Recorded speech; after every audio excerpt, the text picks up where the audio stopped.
Even Hey You does a countdown. 10, 9, 8, 7, 6, 5, 4, 3, 2, 1. So, yep. No, I'm not late. I clicked on it right at 8 p.m. And usually, unless I'm held up like last week, I'm pretty much always on time. I kind of watch that, and I don't start the broadcast until it's exactly 8 p.m. on my computer. Maybe my computer time is off.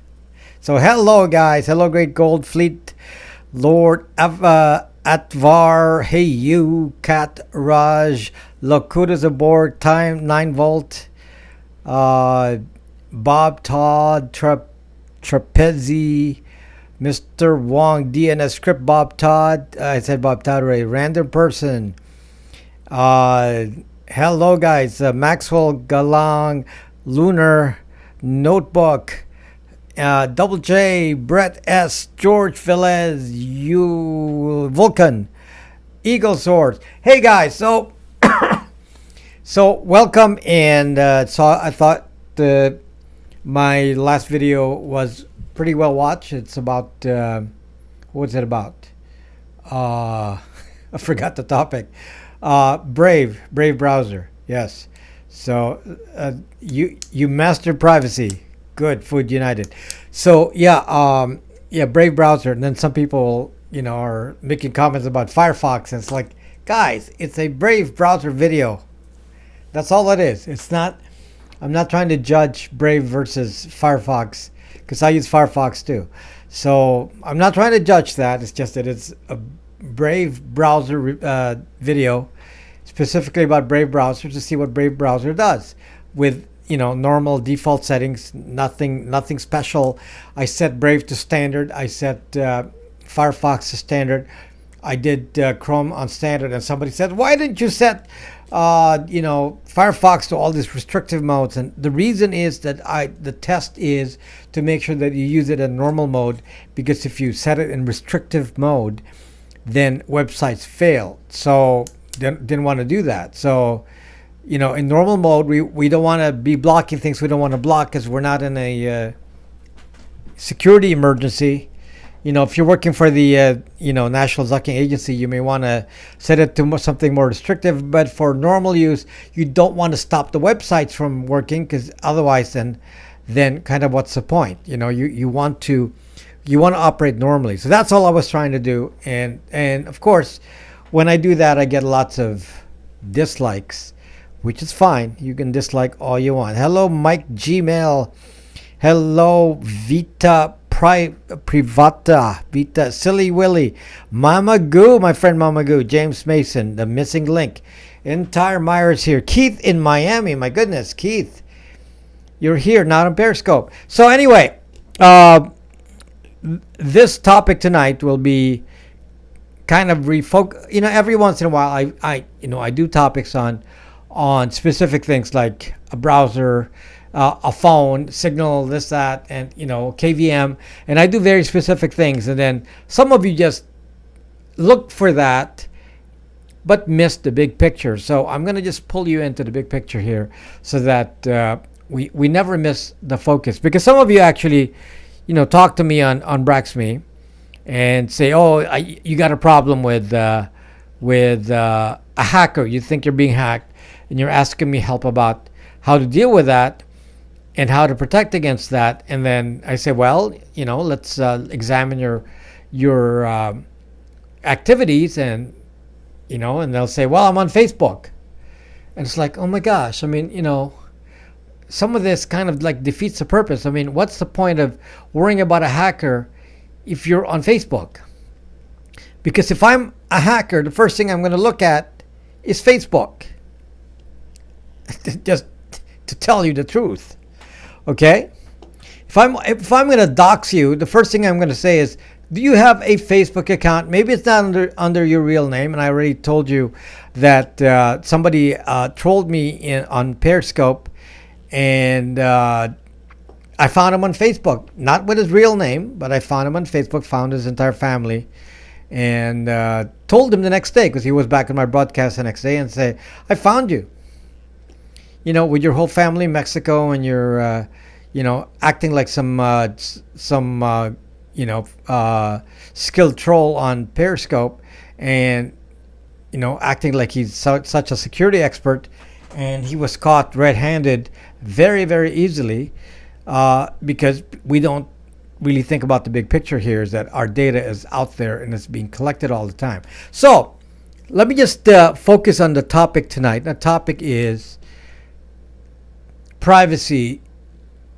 actually is about power. And that is what we're going to talk about. Privacy is about power. So it's not, somebody said on my video that, hey, I just want to enjoy life.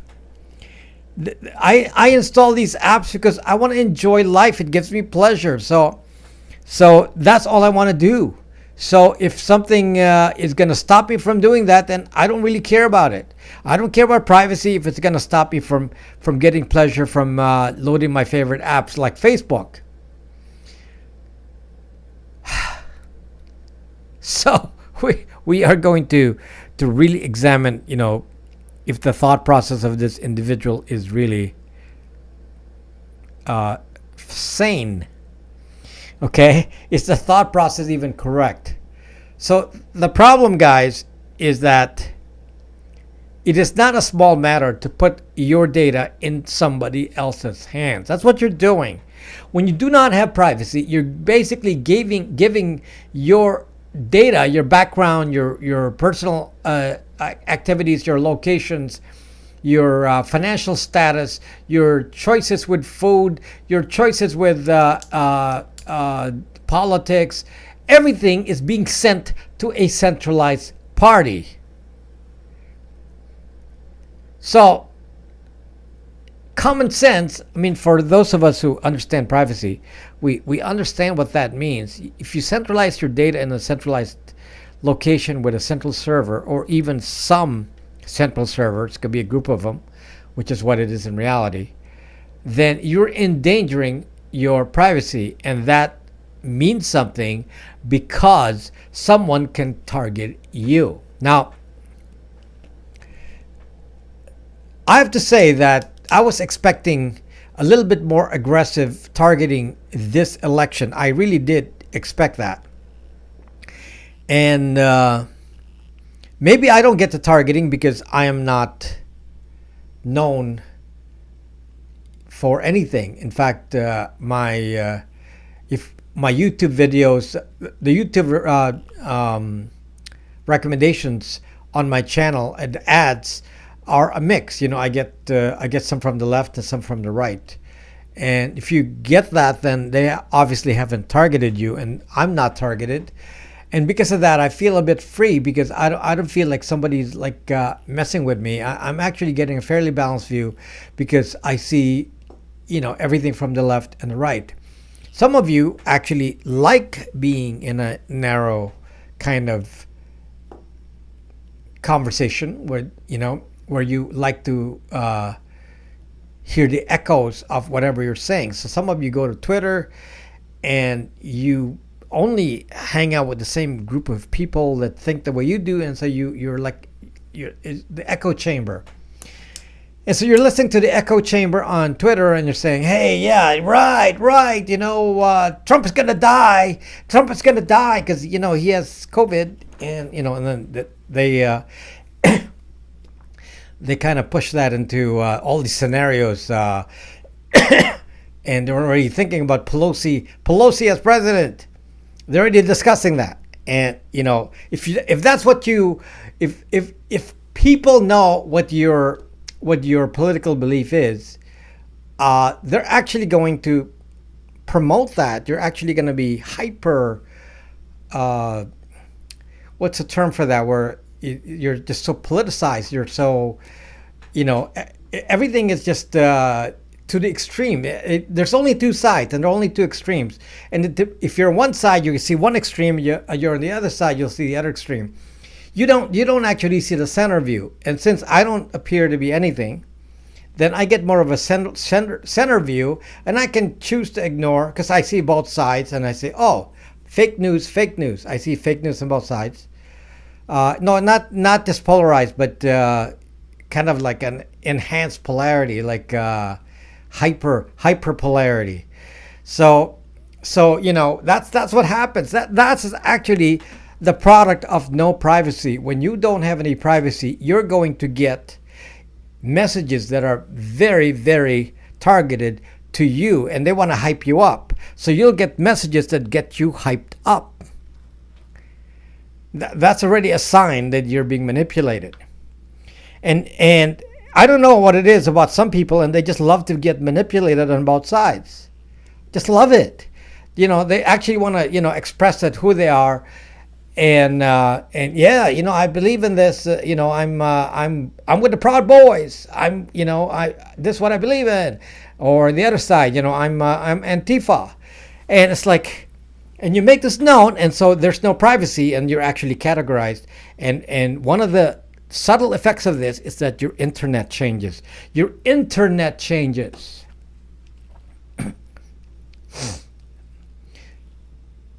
And you don't, some of this can become subtle and you actually don't realize it, but you start to see one point of view, and that's all you see. And it actually, becomes an extremely,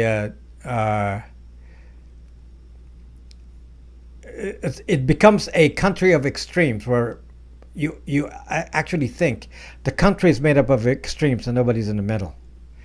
And that is, some people want that. Some people want to destroy America, and one of the ways to do that is to just make everyone extreme, one side or the other. Whereas actually, if you actually don't know this, the bulk of the country is actually in the middle. So, little bit to the left, a little bit to the right, but the bulk of the country is in the middle. But when you listen to the news, or if you go look at the political discussion on Twitter, you actually don't know that. On Twitter, it's just this side or this side, nothing in the middle, nothing. And that's part of, already being identified. And so on Twitter, it's kind of a choice. You make a choice. You say, I'm going to choose to follow only people on this side. And occasionally somebody will come on from the other side and criticize you. But then you all, you belong to a big group, and you go hammer that, that party that is not part of your big group, and you push them out. And you say how stupid he is for saying this and that.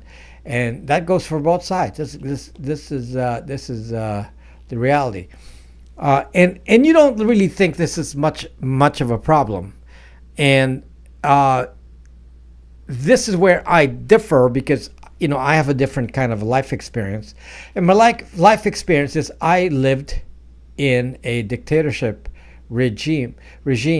And in a dictatorship, if you actually know what it's like to be, by the way, the dictatorship was neither left nor right. I would say the dictatorship was just pro-dictatorship. Whether it's left or right, depended on the time of day, it didn't really matter. It was a system based on putting money into the dictator's pocket. So whatever was happening, it didn't have anything to do with political side. It just put money in the pocket. So in a sense, the political moves you would say were in the middle. There weren't any extreme moves in the left or the right, but it's totally authoritarian, and nobody was allowed to think against the government. And if you actually have that kind of experience, then you're gonna come out of this saying, I don't ever want that kind of person to have knowledge of what I think. I would never allow that, because then I am not going to feel like I'm free. But by the way, just to give you an idea about what it was like to be a young person back in those days, where they had elections. They actually had elections. And during the elections, the dictator always won 99.9%, always. In every election, it was always 99.9% voting for the dictator. There's only two votes, for or against. There's no other candidate. And there's never any other candidate. So it's only, so we have elections, we have free elections here. There's only one choice, pro and against. They allow, a few dissenters in there apparently just to make it look real. But seriously. So 99.9% voting for the dictator, and then years later, when I already left the country, they had a revolution and the dictator was kicked out. I was wondering what happened. Where was that 99%? The 99.9% was pro-dictator. There was a revolution. Okay, so obviously, common sense, okay, wasn't true. So if you think that the government cannot manipulate you, I mean, like some of these millennials, my gosh, they have just no experience. They don't understand how government can manipulate you. They don't understand that government can lie to you. And let's talk even America. I've said this before. I'm not going to repeat all the stories about all the events in history that the government has lied to you, and it's all in the history books now. And now we look back and say, wow, they really did lie about that. Okay? And, you can just look at a recent time, WMD in Iraq. Turns out there's no WMD. So, yeah, everybody said, yeah, let's go to war. Let's go fight Saddam Hussein. And it turns out there's no WMD. So, it just became ISIS and everything else. It just became even more complicated. So, anyway, what I'm trying to tell you guys is it's important not to have a third party, especially a centralized authority, know what you believe, what your data is, what your thoughts are, especially those who go with their real name on Twitter and they express their real thoughts with their real name on there.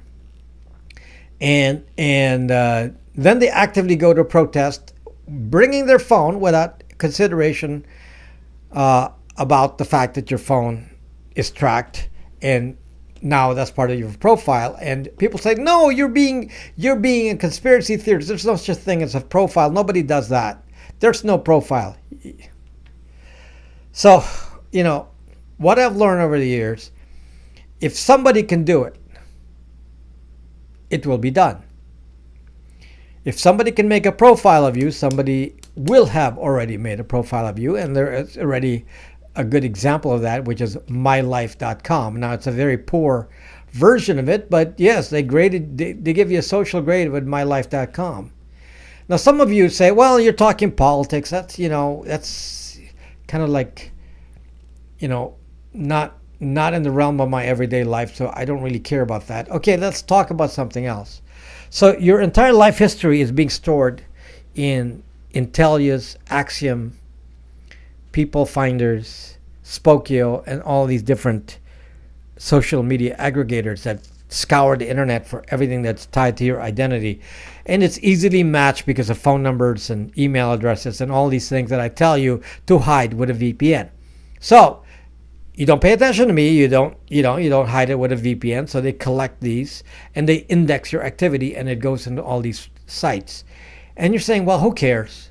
So that's just used for doxing. I don't really care about doxing, I live a pretty normal, ordinary life. That's not a big deal. So you go to an employer, and what you don't realize is that your employer actually buys those pieces of data from Intellius specifically, and they get a report of all of your activities in social media. And you say to the employer, yeah, I worked at that company for 4 years. And then the employer says, I don't think so. I think you only worked at your company for 3 years. And you say, no, that's not true. I worked there for 4 years. And then the employer sees a red flag because there's an inconsistency with what is in social media and what you're saying, and which indicates that you're hiding something. What you're hiding is that you worked a short-term job in that year for 6 months and you got fired and you didn't state it. And then the employer spots that and, and say, what did you do back in those? Well, I worked for this employer. I don't think so. and then they call up the employer and verify that in fact your story is inconsistent. So do you see the thing with it, that just even from a practical basis, what happens is you're actually creating a record that may not even be true, but you're creating a record that is being used to control you. So now the employer will use that to control you. And one of the things that they can see is, you are, such an activist on the right. And so, we're in Silicon Valley here. This is not a opinion that is appreciated in Silicon Valley. And I see look at your social media, and it shows that you have this belief on the right. So I don't think we're going to hire you. Now, they're not going to tell you that, but you actually will just notice, you didn't get the job. So, guys, I actually have people who've talked to me and experiences, especially in the high positions, people applying for executive jobs, and found out that they do a pretty, detailed, especially in high profile jobs, they actually do a pretty detailed look at your social media, and through Intellius and Axiom and all this, and they actually go look at everything you're doing and see if there's any inconsistency. And they even not only look at you, they look at your relatives, and they see what your relatives are doing. So my friend had that, applying for a vice president position apparently in some financial firm, and turned out that a lot of the family activity was on the social media record. So this person was then associated with some things that they might say was, not in line with the image that they were trying to project with this company. And because, this friend of mine is very rich now, but comes from a poor family with poor relatives. And you can imagine, if you're poor, then your social media will look less than stellar. And yet, this person is very rich. They are very rich. And because they make a lot of money. And so the kind of jobs that they're looking for required even more vetting, kind of like, almost like a political job. So you can see now that, the data that you don't think is important that goes out there, and it's centrally accessible and purchasable, you can buy it. It's distressing. And some of you, I told you that, some of the minor things you can do to stop this data flow. It doesn't really even take that much. What did I tell you guys? Certain things you do on the internet are indexed, and all you have to do is break that index, and if they can't find the index, you may give an opinion on the internet that's politically tainted. And if they can't match it to an identity, then that is just disinformation. So let's say that you are a doctor and you're Joe Smith, MD, and Joe Smith, MD, using the email joesmith@gmail.com, is doing just, nothing but medicine. Everything that you see on the internet is only about medicine. No family life, no nothing, no relatives, nothing shown on the internet but the fact that this doctor does medicine. Joe Smith is a political activist, but goes on the internet as Jane Doe. And Jane Doe says everything, they want about politics. And Joe Smith is not connected because Jane Doe, the Jane Doe account has a different email address, different phone number, and a VPN was used to not match the IP addresses. So it's very now hard to match the two data points. And so it's very hard to collect data on you just by a few simple moves. It isn't much. People say, do you not need a VPN? We don't need a VPN. The VPN spying on you. And it's like, don't be stupid. Okay? Because the threat is not the VPN. The threat is a third party, bigger third party, collecting all the information about IP addresses, email, and phone numbers, and your email address. And if you break that link, a small VPN company isn't going to be able to do anything with that data. It's, even if they collected it, they're not significant enough to collect it like a Google. Google has, billions of users, billions. So a small VPN isn't going to have any information on you that's worth tracking because they can't market it. They're not big enough. So all you worry about is the reason you do the VPN and the de-Googled phone is to stop the big data collection from making an index, creating an index to your activity that somebody can research through these databases that you can buy. Most of these now you have to buy. Okay, they used to be free, but now you got to buy them. So yes, you can buy location databases, you can buy reverse lookup databases, you can subscribe to Intellius Axiom. There's a corporate employer version of Intellius, I forget the name, and so on. So some of these companies sell this information to employers so the employer can go examine everything that they found on you with your real name on social media. Match either to your real name or to an email address, to a phone number, or to an IP address. So you can understand this is not that complex. This is not that complex. All you have to do is say, let's break the index. Break the index. Once you break the index, a lot of the information is no longer valuable. It becomes disinformation. Okay? Am I saying something really complex here? No, it's not very complex at all. Okay?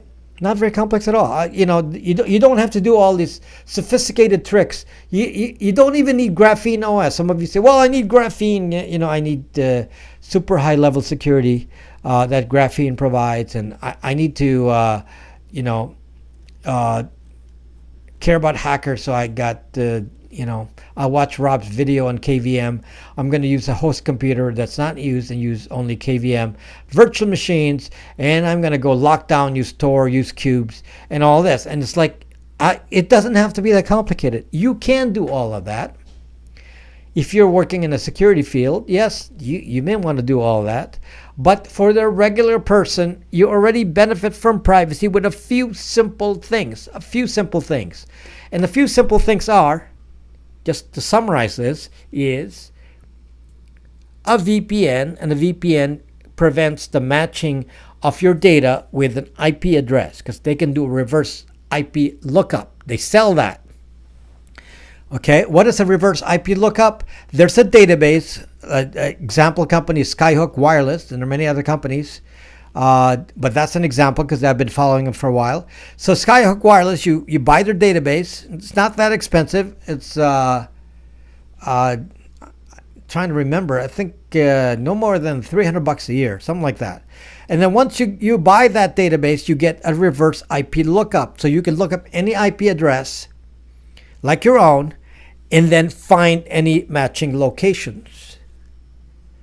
Okay, so that's all you have to do. Do reverse IP lookup, you find a matching location.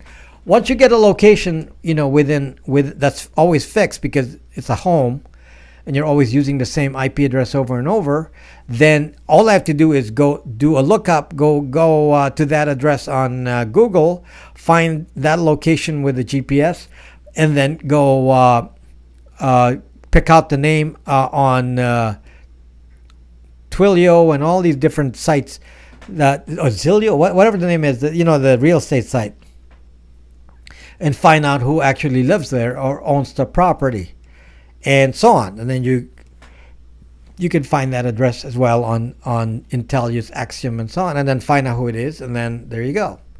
And now you know exactly who it is. So you see, this are some real threats that are so easily guarded.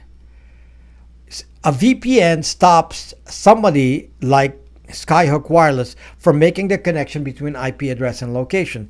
Even if you just use cell data, let's say you use cell data, okay? You don't have a VPN.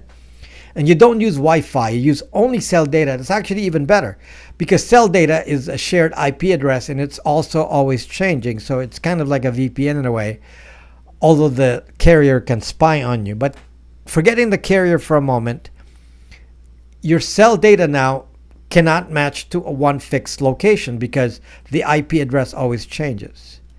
So anybody driving by will share the same IP address range. Today you're going to be using this IP address, tomorrow it'll be different, and anybody in your area may switch IP addresses with you. So the IP address is not very meaningful when you're on cell data. But if you're at your house and you're using DSL, you are zucked. So when you understand this, you say, oh, so that's all we're trying to do with a VPN is stop that link. The other link we're trying to stop is email address and IP address. Well, for those of you who don't know this, again, simple things. Every time you send out email, your email includes your IP address with your name. You don't believe me? Look at the headers of all the email. Send an email to yourself. See what's on there. And you will see it has the IP address, your name, and your email address. That now can be sold. As long as there's data, somebody will sell it. Okay, so now there's a link between your IP address, your IP address and your email address. So now there's a database of that. Now what happens? You get the Skyhook Wireless database, which is IP address and location, and then get the other database, which is email address with the name and the IP address. Combine the two. What do you get? The Zucking Index.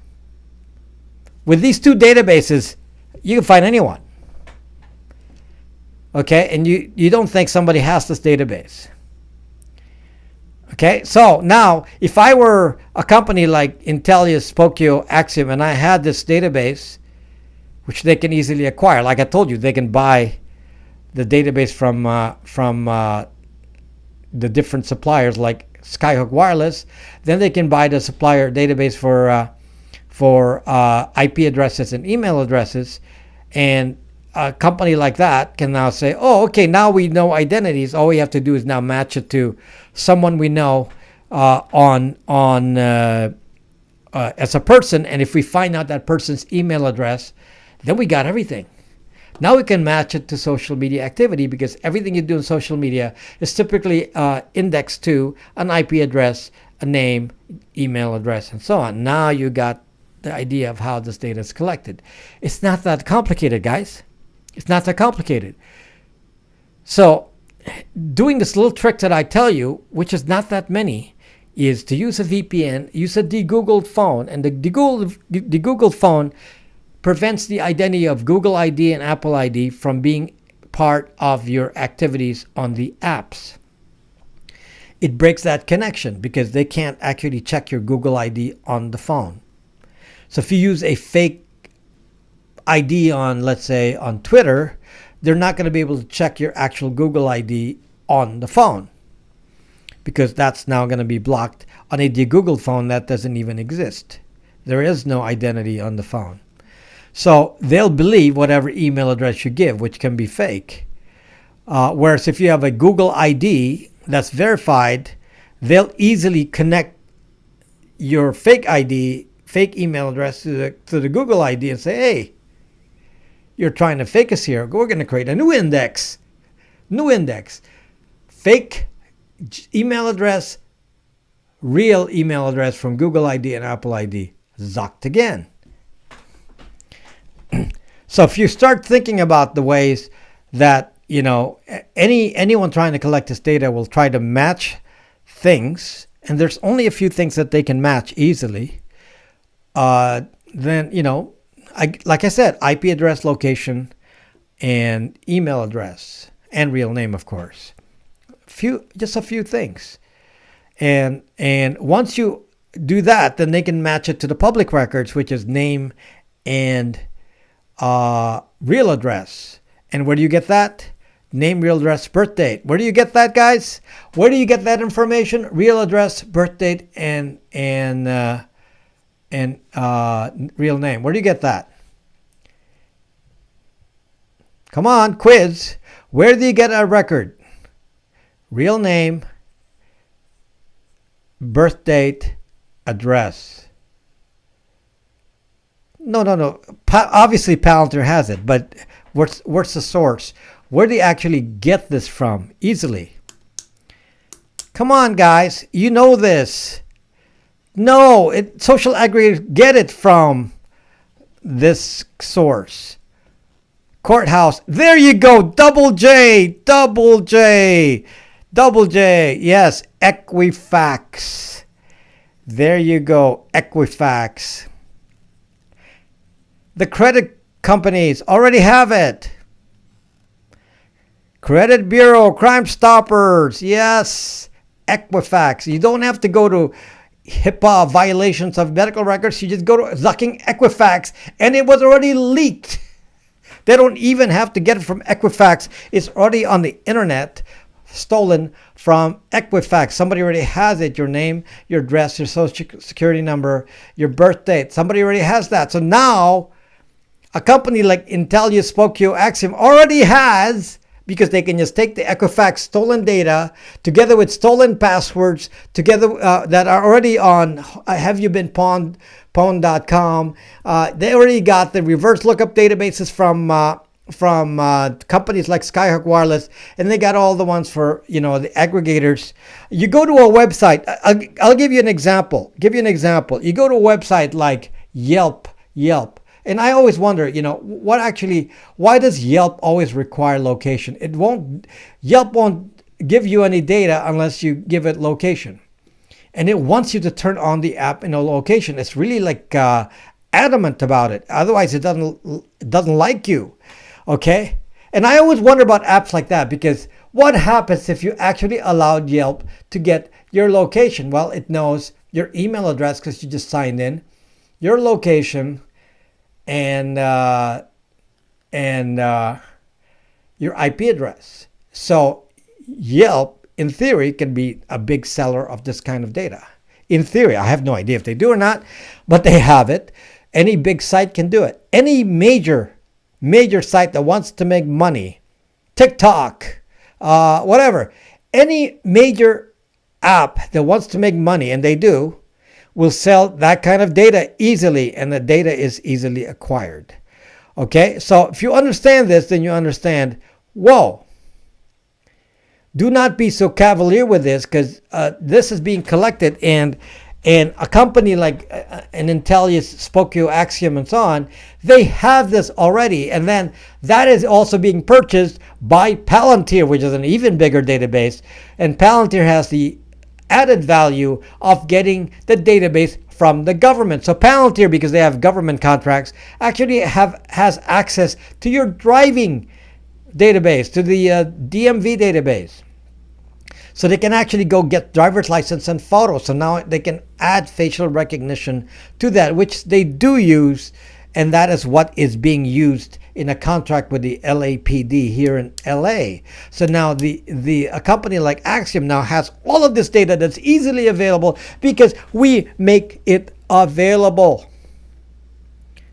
Because we don't care, because we're cavalier, because we say, well, who cares? I'm here to enjoy life. I don't really care about this data collection. Who cares? Okay, well, I'm going to tell you something, guys.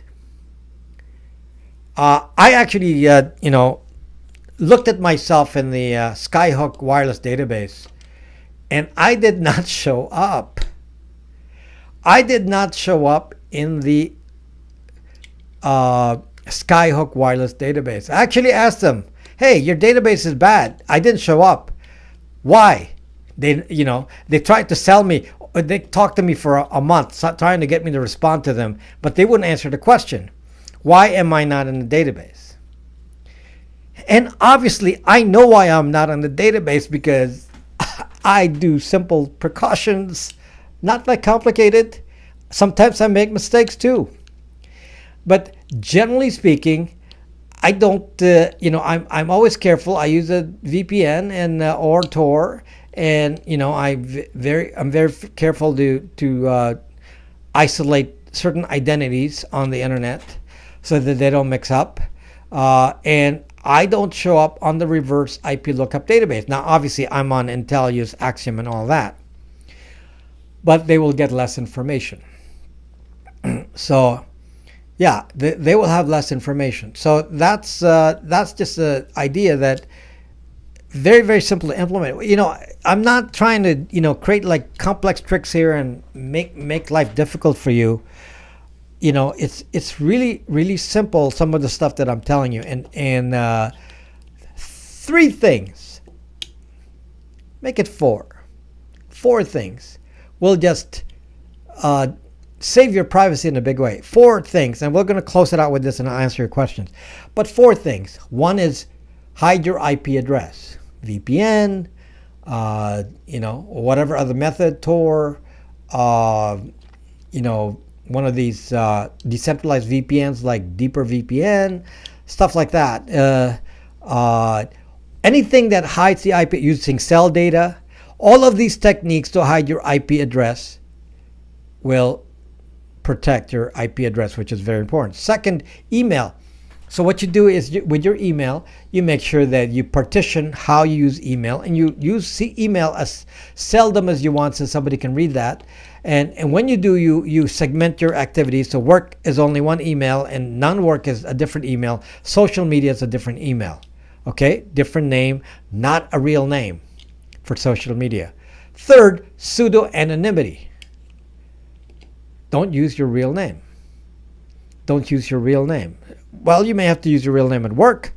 When you're not at work, use a different name. Don't be on social media that forces you to use a real name like Facebook. By not using your real name, you're automatically creating that index break. And then fourth is using a de-Googled phone. Yes, you can use a Linux phone. The only thing is, I don't know what to recommend as a Linux phone since even a Nexus 5 isn't running anymore. Yeah, I've got like multiple Nexus 5s now sitting here. It doesn't work on it doesn't work anymore. So something happened and the carrier started doing something and the Nexus 5s don't work anymore. So I can't even load even Ubuntu Touch. So it's kind of depressing. But anyway, the Google phone works. The Google phone has no identity. I never logged in on a Google phone, so it doesn't know who I am.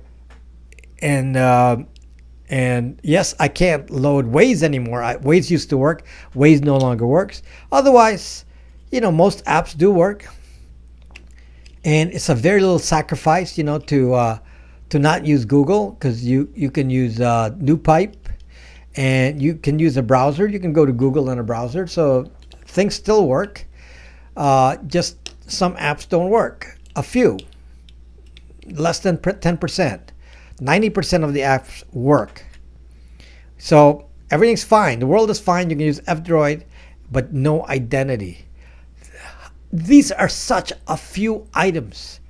They're not major things to do in life. Not major. And yet you basically disappear. Disappear. You may not be able to disappear in the future, but right now they're not that sophisticated. These things that I just told you are enough to make it really difficult to match your activities on the internet. There's not that many things. Okay, so that's why I focus on these, and I have to keep reminding you because it's. We get into some deep topics and people actually forget that it's actually kind of basic. Basic. Protect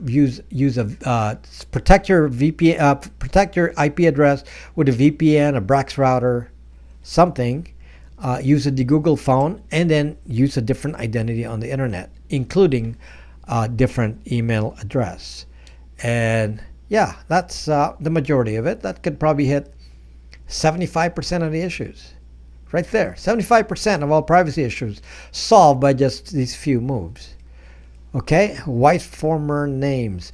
Orwell's nightmare is still with us. Well, it's gonna get worse. That's the problem with that. I'm sorry about Starbucks internet. I don't know if VPN. Yes, it is. A hacker if you know how to hack on Starbucks and you know what technique they use, then yeah, a VPN should solve that. Yeah, VPN should solve that. So that's fine. So when you're in a VPN, then it's hard to do that. This may be a different subject, and we can cover this in a different live stream or video, and that is understanding how HTTPS works. And some of you actually are confused about when you can be hacked on your device. People get confused with remote access Trojans versus an MIT, a man in the middle, using HTTPS. These are two different attacks. And if you don't understand the attack, you may not understand how to defend against it. So maybe we'll talk about that at some point in a later video. But yeah, HTTPS is or TLS is a specific thing that can be attacked, and it takes a few steps to do it. You don't just get it. You can't just get attacked on HTTPS without installing something. You have to install something. So if you never install something, or you just did a factory reset, in which case anything you installed is now uninstalled, then with a factory reset, you're always clear. And some of you don't believe this, but the only ways to hack you is for you to install something that will either create a RAT, remote access Trojan, which can watch your screen, a keylogger, or decrypt your HTTPS traffic, and all that requires you to click and install something. So if you reset your computer, then it acts like it's back in factory mode and nothing is there. So nothing will survive a reset unless the virus is in the OEM area. Okay, which is a kind of a different issue. Okay, so, but I mean, for supply chain issues aside, like if Huawei put something in the OEM area, we're not going to know. We can know, but it's hard to find. Okay, so it's supposed to link arms and spin in a circle now. Medical clinic, private, MD, and DDS. Make sure everything is updated. What about Hunix? Use it. I feel like there is a lower level driver tracking to get screenshots. I don't think so. You'd easily find that, because basically you're saying you're getting screenshots. That has to be saved somewhere. You'll be running out of disk space. So you should see that. Okay, the only way to not be visible is to get the screenshot and then send it on the internet immediately after the screenshot. In order to do that, you can actually run a program that can track that using something called MITM proxy. So yeah, you can watch for that. I don't think so. If you do a factory reset, that's not going to happen. It would be pretty advanced, like a state level, to do a hack where they're doing a RAT on a standard Android, state level. Okay, somebody may have to go to your house, exchange the phone, and do things like that. I mean, it's not going to be simple. So I don't think so. You have to consider the likelihood of a threat, and the likelihood of somebody going to your house, intercepting a phone, putting something in there and giving it back to you. I mean, you got to be worth it. I mean, that's an expensive thing to do. They're going to need a lot of people to do it, expensive salaries, people to watch, surveillance and this and that. Who does that anymore? That's kind of expensive surveillance. Nobody does that. So Do you know that even the three-letter agencies don't really have foot surveillance anymore? They don't even waste time with that.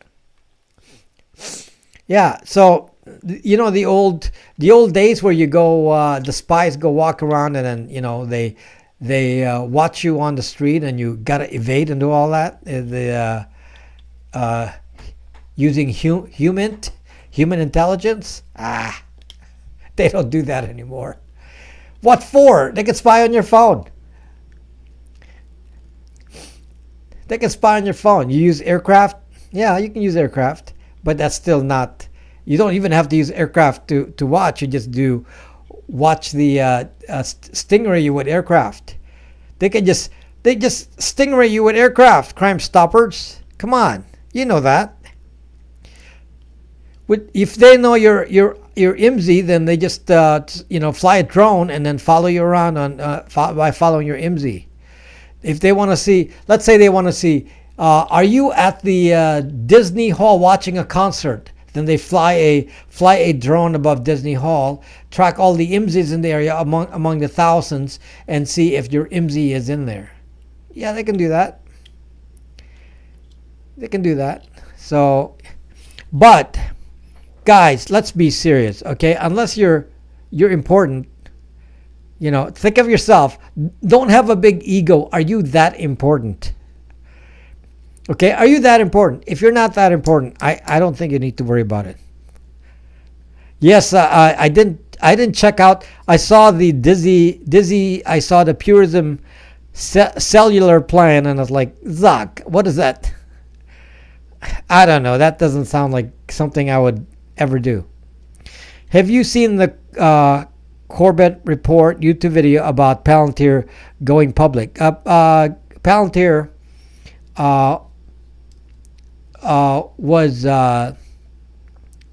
trying to. Somebody was trying to buy Palantir for $160 billion, and they said no. Maybe they're running out of money. Who knows? Mike thinks it's very important. Your employer thinks it's important to get rid of you, maybe, but not a government. That's too expensive. Too expensive.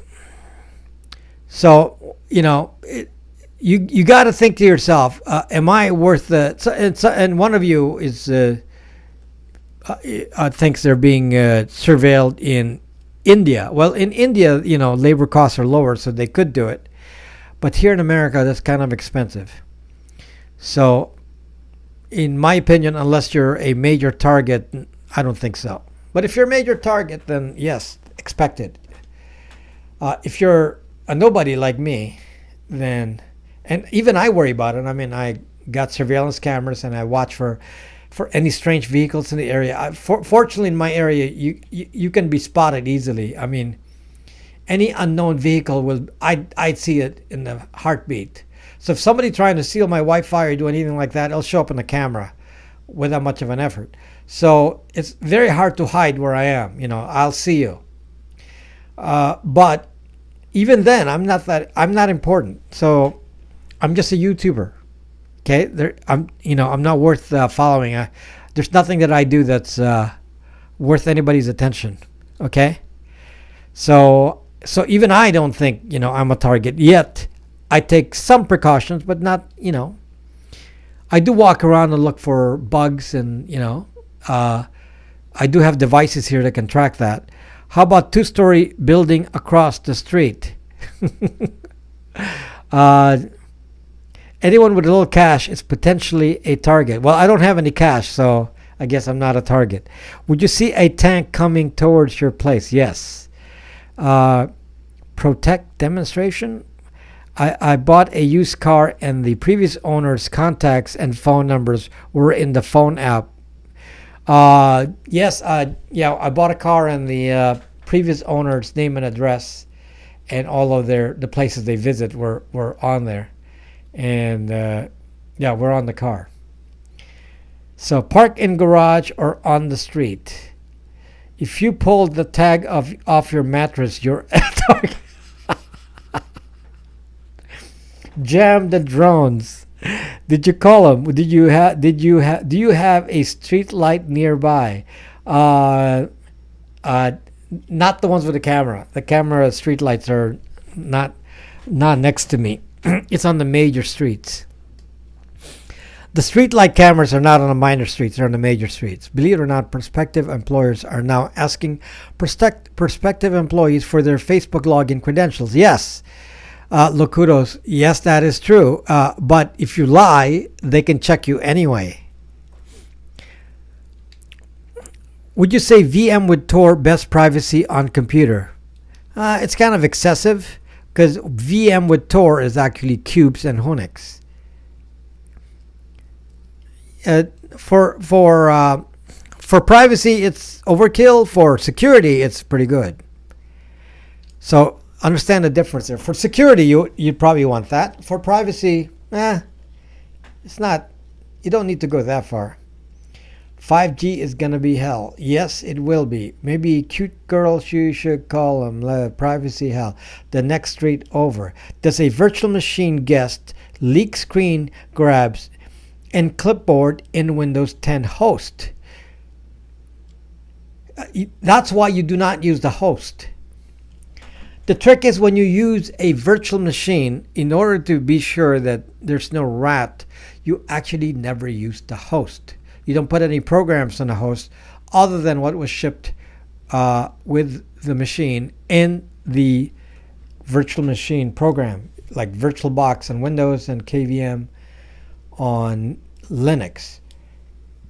That's it. And maybe you could put in a VPN. You can put in a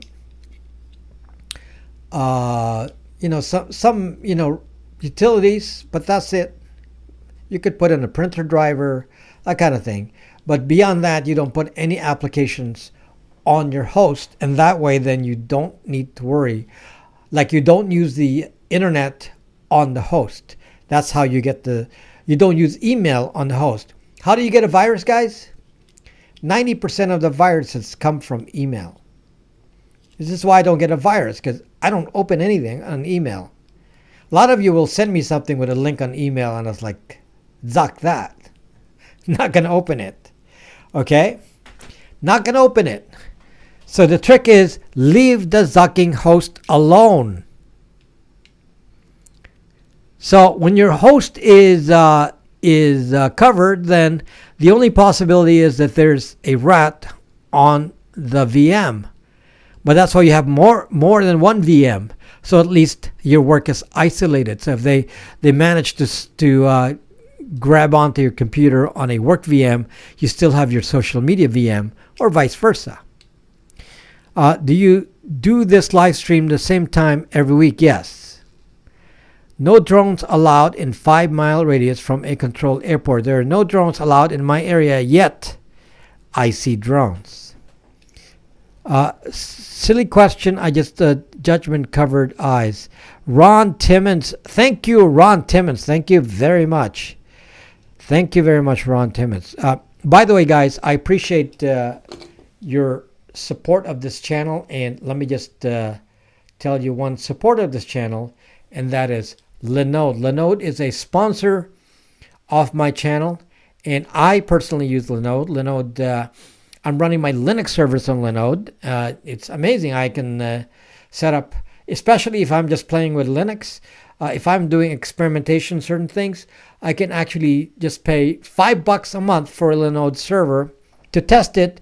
Maybe I'll use it for a day, and then I'll terminate it and then start again. And I never spend more than $5 a month on the Linode in that case, because I'm just using it for testing. I also run many Linode servers. That's more than $5 a month.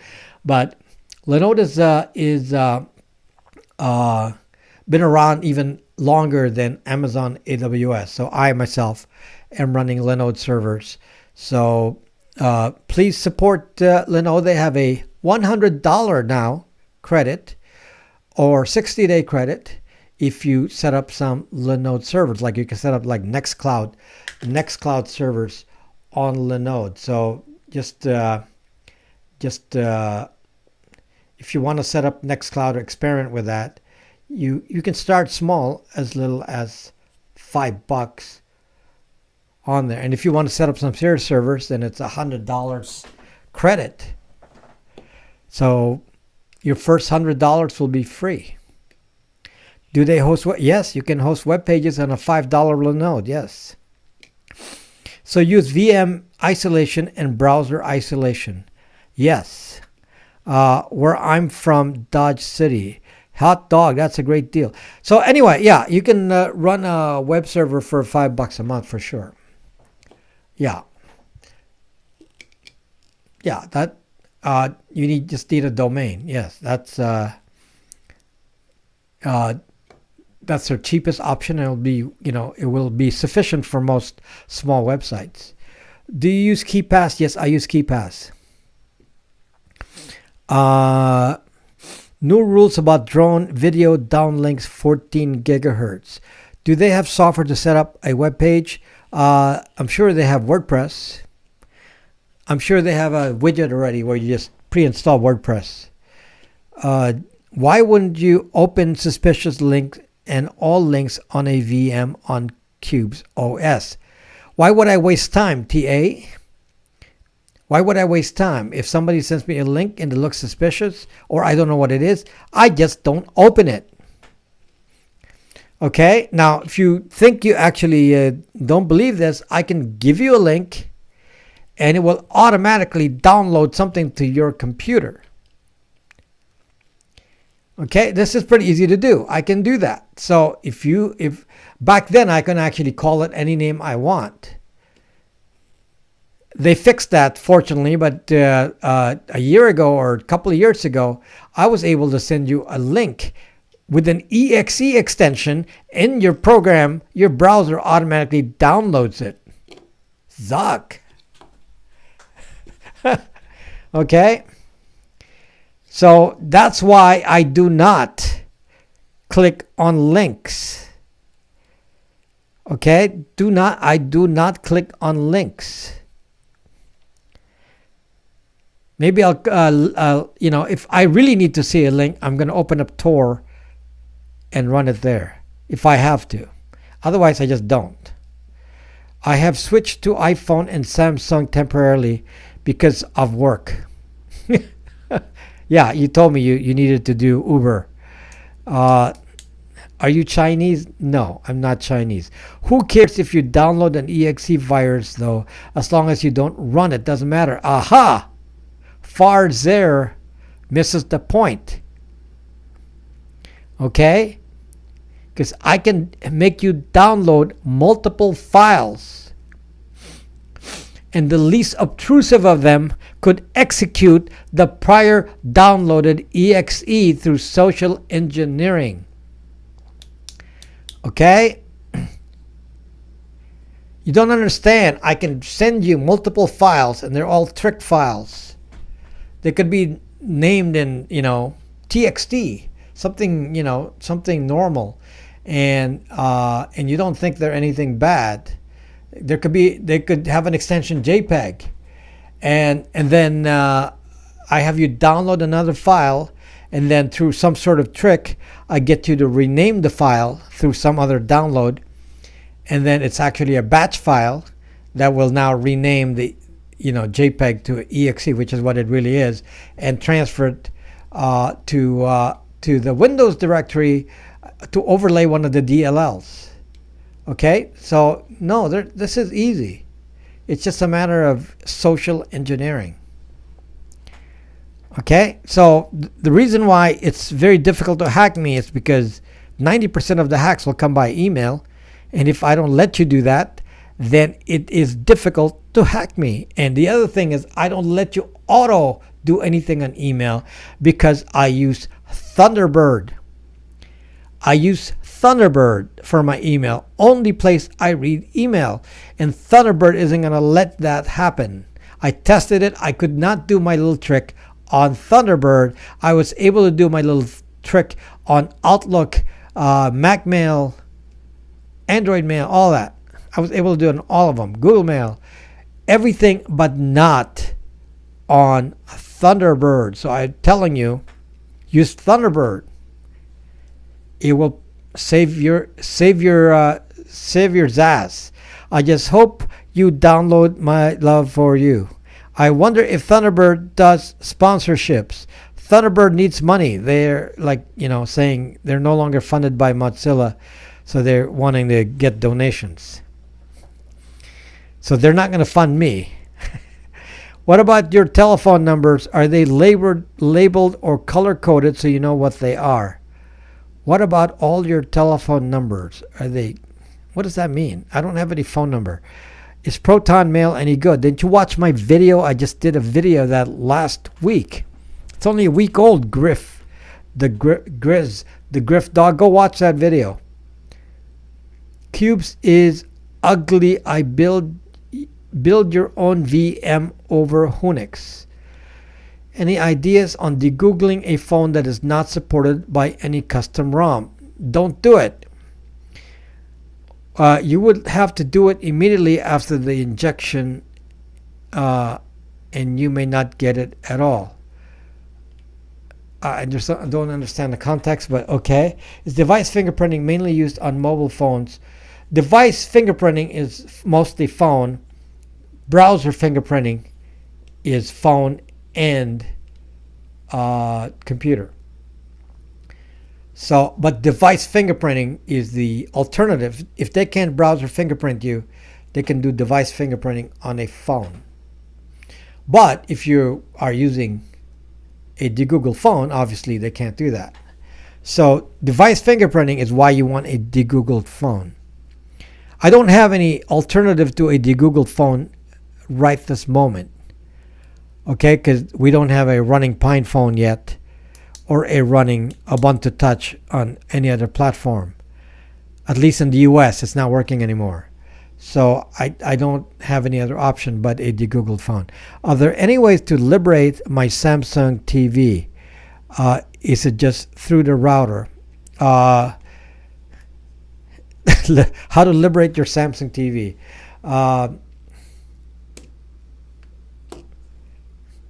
The only one's going to spy on your Samsung TV is the CIA anyway. So let him. King saying, why are you asking me such a question? You know I will not get a new iPhone. Please, don't even ask me such a question. Most likely have multiple. By the way, my last iPhone was an iPhone 10. So, I was big buyer of iPhones. I bought every iPhone up to 10. And then I said, enough. So I have no reason to buy any other iPhone from here on until something changes that I like. At the moment, nothing is likable. So no. Go get your contact tracing app phone. Go use it. So I don't even want to use any kind of Google phone because contact tracing is on it. Or even if I use a Google phone, it's not going to get updated. So I have some old Android 4.4 tablets that it doesn't matter. They don't have any contact tracing code on there, and they never leave the house. Actually, they don't run anymore. But if they ran, if I fixed them, I'm not going to go update the OS. Which is the best Android hardware phone for custom ROMs? Best for what? Best bang for the buck. I'd say the best bang for the buck is a Motorola. Like a Motorola G7. That's best bang for the buck. Now, if you're looking for, some good phones that are easily, not easily, but at least can be degoogled. They're not as cheap. Will be a OnePlus 6. And a Pixel 3, which I offer to when I get them. They're not easy to find. So if you want me to degoogle your OnePlus 6 and Pixel 3, you just have to verify that they can be OEM unlocked and then send it over. I can do them. Okay? You can buy in a OnePlus 6. Check to make sure you can OEM unlock it. And then, which on the OnePlus 6, it's almost 100% guarantee. On a Pixel, 50-50 chance. So if you buy a Pixel 3 and it can't be unlocked, OEM unlocked, send it back. Get another one. 50-50 chance. Thank you, Expose History 2. Thank you. Thank you. Glad you appreciate the channel, Expose History 2. Kaspersky is very good, but has ties to Russian government. Kaspersky has the same problem that I have with Avast, in that they can spy on all of your activity. You got to be careful, guys. I don't use an antivirus, other than the basic thing given to you for free on Windows, and certainly none on Linux. I don't use anything on Linux, and on Windows, I use just Windows Defender that's built in. I do not use an antivirus. It actually exposes you to more dangers. Okay, so I do not use an antivirus. That's another video. I see the regular crew is here. Rob uses Chrome for Google. I actually stopped using Chrome because I can use Brave. Brave looks like Chrome. It actually even says it's Chrome. So since Brave looks like Chrome, it doesn't seem to cause any problems with doing anything Google on it. And although it hasn't really found any trackers on Google, so because I only use it with YouTube, so it seems to be fine. So basically, I use Brave for Google, and then I use Firefox for everything else. Amazon, this, that. So those two seem to be enough for me because I'm not on Facebook. If I'm on Facebook, I need another browser. But since I don't have Facebook, I don't have to worry about that. Just need to worry about those two. So between Brave and how I partition my activity so I don't forget what browser I'm using. So again, think about what I'm doing here. Very, very. Who cares if it's top rated? I don't use any Kaspersky. Any. I don't even have a bias against Kaspersky. I just don't use any. Okay. If you know what they can do with HTTPS, then you're not going to want anything like that. Okay. Hey, you. Some of the VPNs like Avast and maybe Kaspersky, I haven't really checked because I don't have Kaspersky, but they have this feature that requires them to install a fake root certificate on your computer. If they load a fake root certificate on the computer, anyone with access to that private key can watch anything you do. Okay? Anyone with that private key can watch anything you do. So you do not want any, like Avast. Avast, definitely I've already proven it, but some of these other antiviruses have the same feature. They call it anti-phishing, but so anything with anti-phishing is already a red flag to me that you're installing a fake root certificate. So do not use an antivirus because, do you actually know who has access to that private key? Okay? So just follow my advice here. And the CIA says do not use an antivirus. Okay? CIA. Because they're the ones with the hack to the antivirus. It's on WikiLeaks, for goodness sakes. Okay? They have the hacks to the antivirus, and some of their tricks, they're very tricky. And if you actually study the document about what they do, you say, oh my. And then you can see how sophisticated they are, and then you say, and you can apply that to a lot of knowledge. That's why I know so much about, some of the techniques, because I imagine some of these techniques myself, but it's kind of interesting to see them actually being used in real life by three-letter agencies. So, okay, I should only be from CASU Trust. How can we know if someone is watching? Easy. You download my app, Catch MITM, on Android. Okay, use Catch MITM app. Otherwise, you have to play a game where you go to a website and say, go to a public site like Brax.me and say, I see this as the fingerprint of the website, Brax.me. What do you see? If you're seeing the same certificate fingerprint, then there's no fake root certificate. If you're seeing a different root certificate, different fingerprint on the certificate, then somebody's in the middle.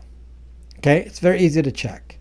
But I shortcutted that with my app, Catch MITM on Android. You can just download that and check it yourself. Best college for cybersecurity major. I have no idea. Like when I studied computers, they couldn't even teach you programming. Okay. Like when I studied computers, nobody knew how to program in C. So I had to study that myself. They only taught you. I remember in college, they taught me COBOL. And in real life, I've never used COBOL. Never. Not once. The first program I used on mainframes was Fortran. And after that, next thing I learned was BASIC and assembly language. And then after that, it's about the same time, C. Does Rob change his own oil? What? Does Rob change his own oil, vehicles, or boat? Yes, I changed the oil on my boat. Fortran 4. Probably. Who really cares what version of Fortran it is? I don't remember anymore. It sounds like it's Fortran 4. So long ago, my gosh, that's way long. King Sing, don't ask me anything about iPhones. I'm not going to buy one. Where do you take the bad oil? You go to the public oil dumping zone, and they have you pour your oil in there. Have you seen the holographic features on Windows? No. Do you ever do functional programming? What is functional programming?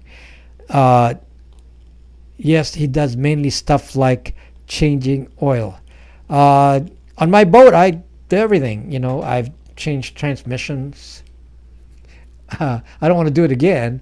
But yeah, I do the normal maintenance on a boat engine. But, I have opened up the engine, fixed the transmission and stuff like that.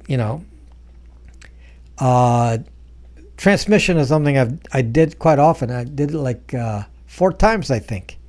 Then I finally got rid of the engine and bought a new engine. The oil dump places are watched by Uncle Sam. I use punch code on COBOL. But I guess it doesn't matter. I do like jailbreaks on the Snapple. Thank you, Al Razid. Tell us about your garbage disposal. You think my garbage disposal being hacked? King Sing, I already have videos for the boat channel, but I got to edit them. I'm just so busy trying to keep up here. So somebody wanted to 2 channels wanted to interview me, and 3 channels wanted to interview me, and I don't even have time to get interviewed because I'm just so overloaded. I need to change the name on the new channel first. I need to put the word boat in my new channel. So, because, it's about boating. So, I need to put, I already have videos. I just have to edit. But the first thing I got to do is change the name. So, all of this takes time. I already have a video on UB Key, Golden City. Sometimes it's fun to watch at 1.5 speed. Bikinis and boats. I could do that. There's enough bikinis where my boat is. Do you hire a personal assistant? No. Do you ever check out the Winston box? No. Do you fish? I have tried. I have never caught anything. So, where my boat is, it's a lot of people do paddleboarding. So because of that, it's a lot of people on the paddleboards don't have to worry about COVID, so they're in the hundreds of people. If I just sit on my boat all day, there'll be hundreds of people paddling by. So, do you use cordless phones? No. Not many bikinis in Wisconsin right now. Well, who knows? Maybe in Madison they're still doing it. It's what, October? Is it 50 degrees now? Usually by now it's 50 degrees in Wisconsin. So yeah, I used to live in Wisconsin, so I understand, Mike. I used to live in Wisconsin. I used to live in central Wisconsin, which is colder. Because Mike is in southern Wisconsin. Screw Wisconsin then. Rob does motorboating. Obviously I have an engine on my boat, but I do sailing. The motoring part is to get in and out of tight places. Yep, 50. I know, Mike. Labor Day it's still summer, and then the week later it goes down to 50. It's crazy. Wisconsin's crazy. Okay, you go up to Labor Day and it's 50. It's you can go outside and it's a normal day, and then a week later it just suddenly drops to 50. That's Wisconsin for you. And then they don't let you sail till till May. So June, July, August, September, the 4 months. That's all the sailing you can do there. Over here in California, we can sail 12 months of a year. So the boat feels less private now that we've seen the inside. I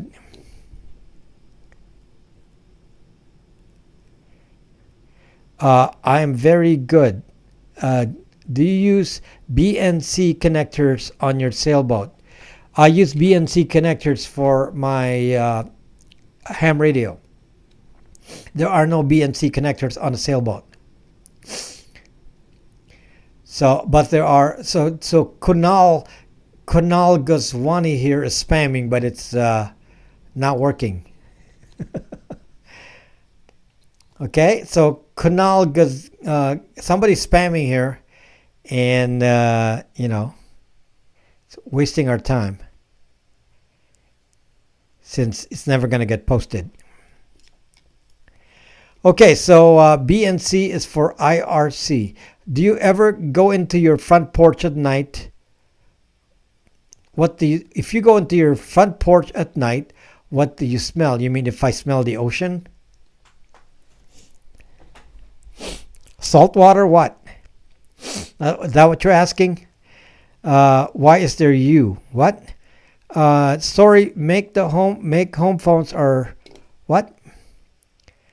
What do you think about Apple now blocking apps from tracking you across your phone? Do you think it's legit? It's good they do that. The problem is that they track you themselves. So, yes, I am facing west. I am facing west. I am west. Where is there? Why is there UHF on the old TV and the ocean? Wisconsin Vikings in Northwest Passage this time of year. This is the. Let me just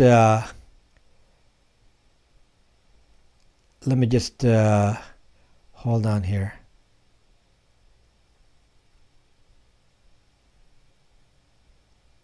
Okay. Just shut up this guy here. Okay. Sorry, sad about Brooks Brothers. Yeah, it's sad. Lady Cosmic Rose. You know all the clothes I buy. I haven't bought anything from online Brooks Brothers. Apple takes 30% of everything app revenue. Shocking. Google takes the same. Rob Brack's boating channel soon, please. Same sick of the smoke. What temp is your thermostat set to? The Crime Stoppers is just trying to find some clues to my environment. My temperature set to 65. Does that do anything for you, Crime Stoppers? Or is it 67 now? I think I raised it up to 67. Do you ever play computer games? Hardly ever. And I probably should relax more, but I just don't have time to do that. Do you have blue light glasses for using devices? If you watch my video on my Android reader, it actually has you can actually remove the blue light and turn it to yellow light. So you can actually adjust. There's a slider. You can change the color. So yes, what happened to Brooks Brothers? They closed down many stores.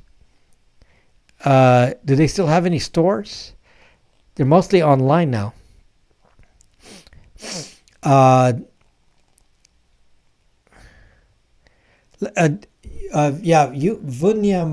Morris needs a timeout. New California privacy regs coming up for vote. What does that mean to me? Can your computer be compromised if the VM you're using is compromised? YouTube account, I've already told you the solution. Do not use the host. If you don't use the host, then the worst thing that can happen is you need to recreate the virtual machine or a copy of it. Then it won't be compromised. Okay, if you just make a habit of just,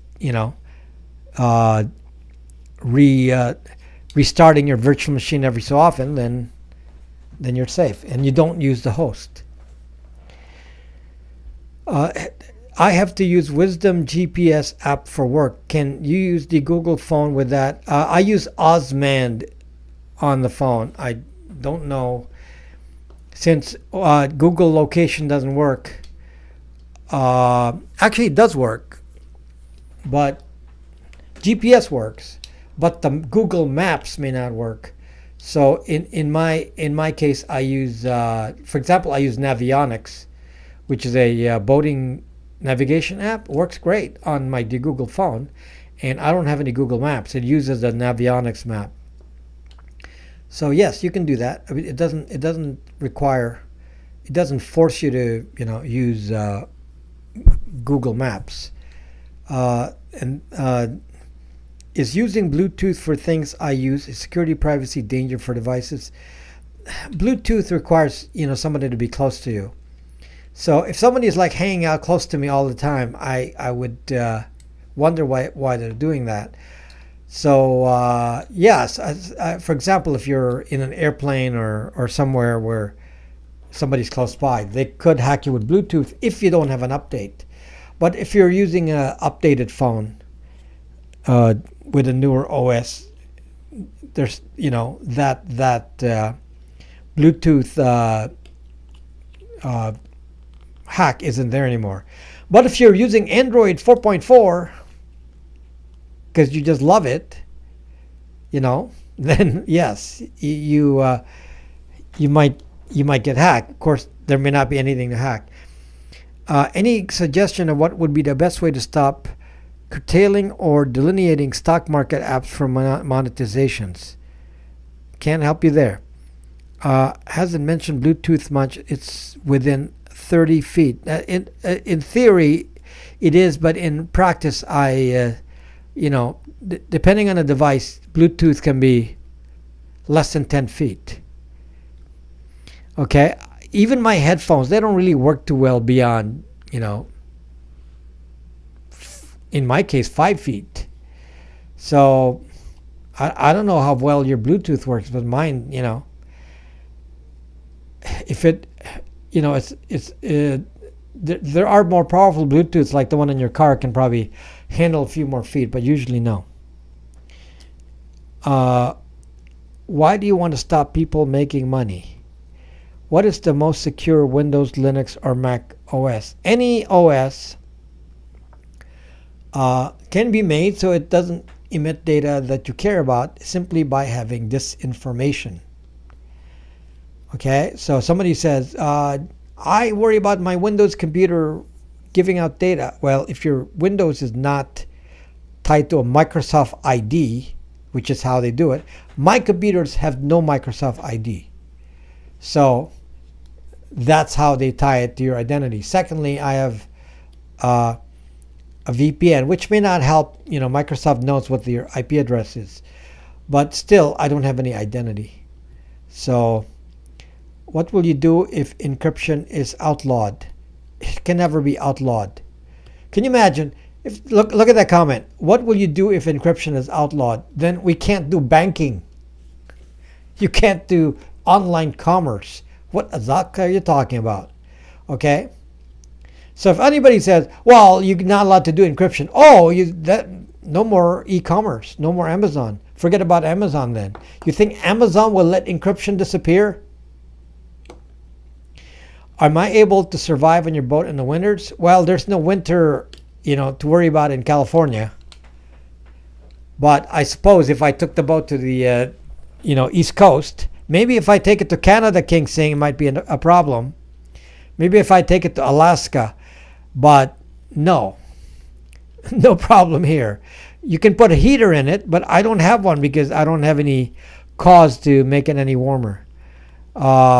So if no encryption, you start read in the newspaper again. I think he meant if there are backdoors forced to be installed. If somebody has a backdoor, then the backdoor will cause it to be hacked, and then there will be no e-commerce. Okay, so very simple. Put a backdoor in, no e-commerce. So does anybody want that?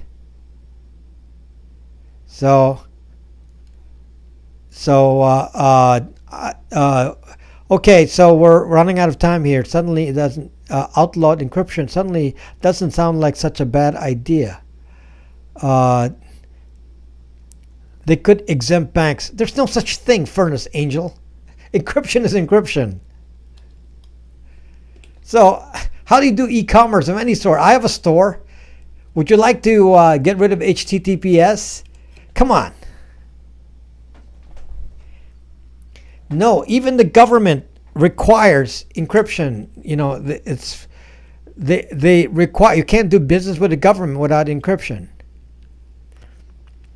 Are you allowed to park cars on street overnight? So Crime Stoppers keeps trying to dox me. I don't know why, Crime Stoppers. Why are you trying to isolate areas? The lake turns to ice here in Canada. I thought you were in Vancouver, King Sing. The lake freezes over in Vancouver. Is it cold enough to freeze? I mean, you're just across from Seattle. So let's get rid of HTTPS. So I know what you did last summer. Yeah, I was probably sailing. What did I do this summer? Living in a big metropolis is a violation of privacy.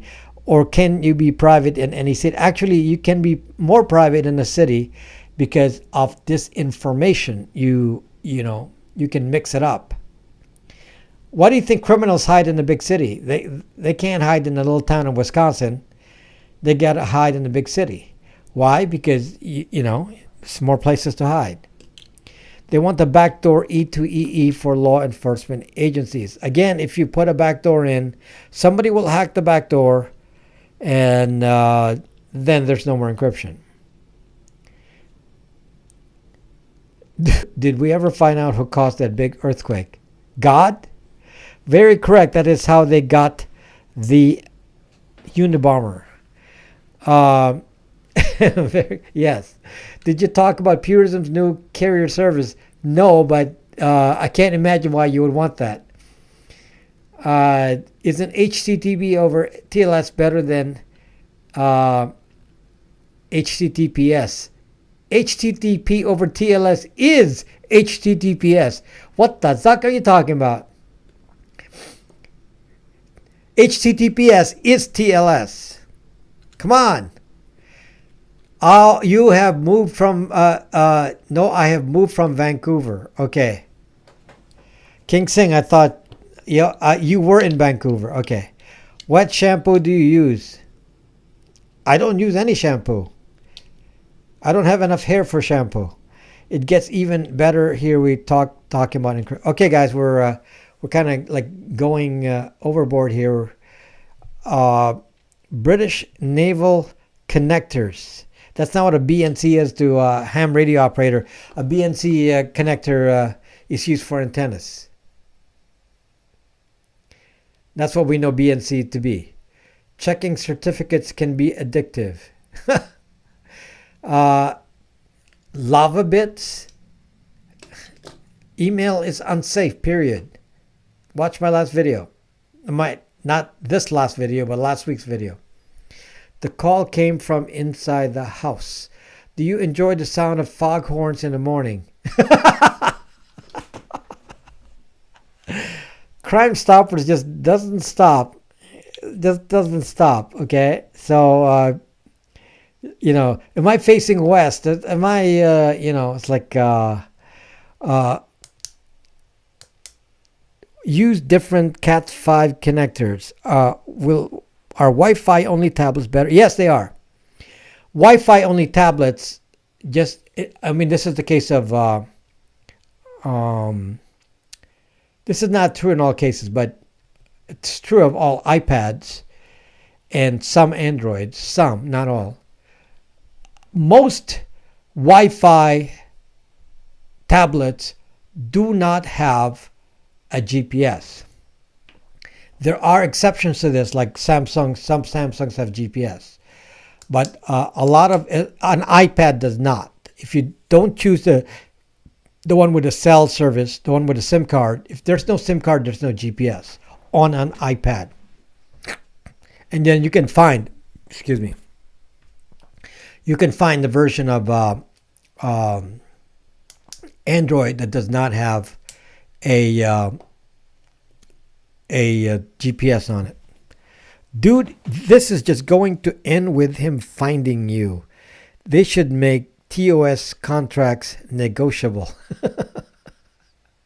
Can you please briefly explain the difference between privacy and anonymity? Privacy is keeping information to yourself. Anonymity means nobody knows who you are, to be anonymous. Sometimes keeping the information to yourself can be achieved without anonymity.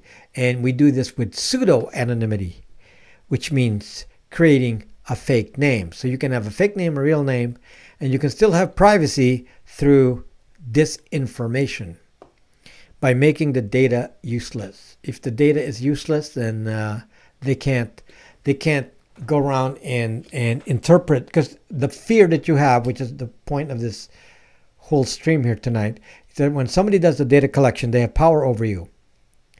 And that power can be eliminated by making the data useless, and then suddenly they lose power. Are you going to do a stream where you get completely wasted? What type of boat do you have? I have a 33-foot sailboat, which I've owned for a very, very long time. It's an old boat now. I've owned it for a long time. And sometimes I think, should I buy a newer boat? And I say, no. It's, I'm keep my boat up to date. I fix it up, has new instruments, and everything works. So, yeah, I don't really need to get a new boat. It does everything. What phones are you going to start de-Googling after Moto G is hard to find? So I started with I'm waiting for OnePlus 6s to get it even cheaper. They're kind of still expensive, and you can't get a lot of them. And G7 Pluses and Pixel 3s. Pixel 3s, I don't like Pixels overall. They're very hard to find that can be can be OEM unlocked. And for that reason, you might as well get the Pixel yourself, test it, and if it works, send it to me. Because it's really, really time consuming to go test it. Get a Pixel, See if you can OEM unlock it. It's just a few keystrokes on there to figure it out. And then test your SIM card. If it works, then send it to me. Then that's the better way. Same with a OnePlus 6. Is it possible to use YouTube anonymously? Yes, of course. OnePlus 3 going for 80 quid. Yeah, but who wants a OnePlus 3 when you can get a OnePlus 6? Use a Pixel 3a XL. Expensive. Don't want it. Why would I get a Pixel 3a when I can get a Pixel 3 that's waterproof? A Pixel 3a is not waterproof. No, I don't do S20s. Besides, it's new. You can't do that. Give us your book recommendations. Show us a video tour of the boat inside. Yeah, you'll get. It's in a video. I've already made some of those videos. Is it possible to live in it? It's crowded. It's not roomy. You can put 1, 2, 3, 4, 5, potentially 6 people on the boat to sleep overnight. Would 6 people live there? Hell no. Maybe 2. 6, no. But you can actually force, for a short trip, you can sleep 6. There are 6 places to bunk. It's pretty tight. Okay? Is your boat fast? No. It's a sailboat. How fast do sailboats go? Okay, so anyway, you guys are so much fun. I had so much fun here, but we're kind of like an hour and 41 minutes now, so I don't want to go over. So okay, guys, we'll enjoyed the fun part of this. We didn't really talk about anything serious the last 30 minutes, but yeah, boats cost a lot to maintain. So forget about the price of the boat, because you're going to spend the same amount of money. You buy a boat for free, and to keep it running, you're going to spend, thousands and thousands to keep it running. So yeah, it's expensive. There's no other way around it. Okay, so thank you guys. It's hope we just had fun talk, and nothing serious in this round, it looks like, and no crisis in the world. Well, there always is, but we don't care right now. Okay, guys, talk to you soon. Bye bye. Good night.